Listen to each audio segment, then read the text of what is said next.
নমস্কার, আপনার স্বাগত আমার চ্যানেল মাস্টারি টাইগার। আজকে এই ভিডিও নিয়ে এসেছি আমি স্পেশাল ইন্টেন্সিভ রিভিশনের উপরে। আমাদের পশ্চিমবঙ্গে অগাস্টের সেকেন্ড উইক পরে এই কাজটা শুরু হতে চলেছে।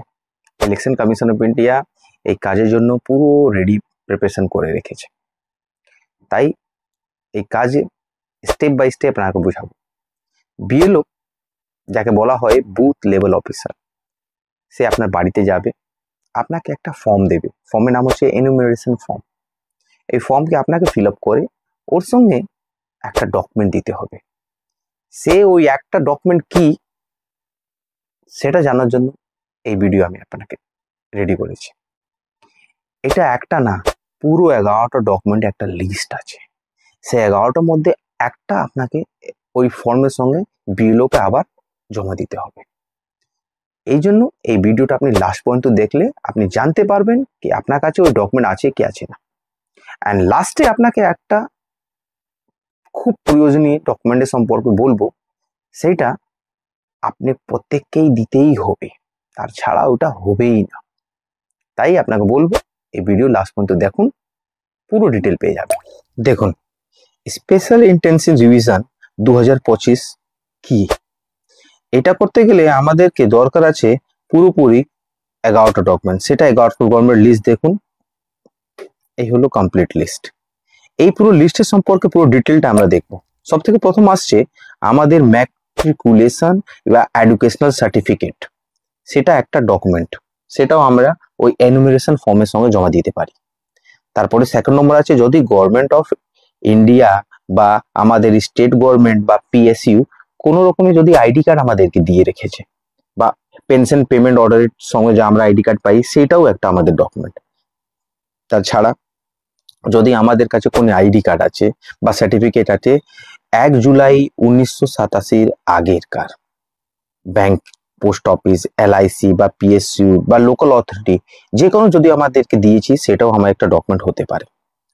তারপরে আমাদের বার্থ সার্টিফিকেটও একটা document, must be issued by competent authority. তারপরে যদি আমার কাছে পাসপোর্ট আছে, তার থেকে করতে ভালো কিছু নেই।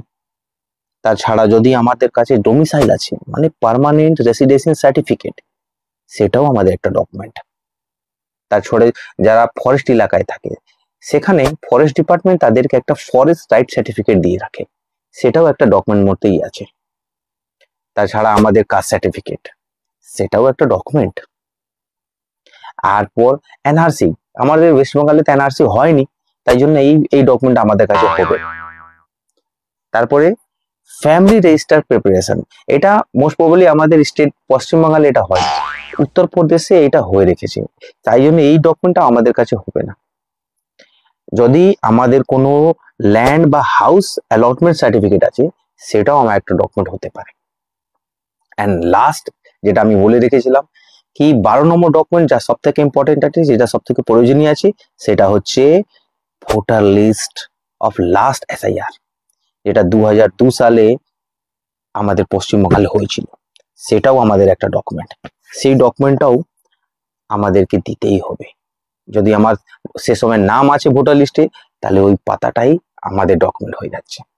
তাছাড়া যদি আমাদের ছেলে বা আপনাদের ছেলে কারোর নাম ভোটার লিস্টে 1990 পরে উঠেছে, তার সম্পর্কে আপনার বাবার যারও নাম যদি 2002 সালে ওই লিস্টে ছিল, সেই পাতাটা জেরক্সটাই আপনার ছেলের জন্য ওই একটা ডকুমেন্ট হয়ে গেছে।